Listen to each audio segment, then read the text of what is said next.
वरिष्ठांजवळ अजून तशी काय चर्चा झालेली नाही आहे. फोन केलेला आहे आम्ही, परंतु निकाल आणि धक्कादायक आम्हाला वाटतोय. अपेक्षा नव्हती आम्हाला, कारण जवळजवळ आमचे 6च्या 6 आमदारांनी मुख्यमंत्री उपमुख्यमंत्र्यांना कळवलं, सगळ्यांनी भेटी घेऊन सांगितलं. त्यानंतर जिल्ह्यामध्ये संपूर्ण वातावरण झालेलं होतं की पालकमंत्री भरत शेठ व्हावं म्हणून. आणि आत्ता जो निकाल आलाय तो अनपेक्षित आहे, तो मनाला पटणारा नाही आहे.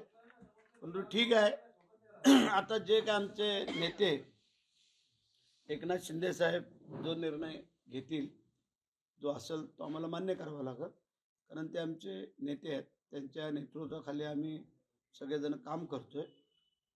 त्यांच्या मनात काय असेल किंवा काय तर ते सांगतील.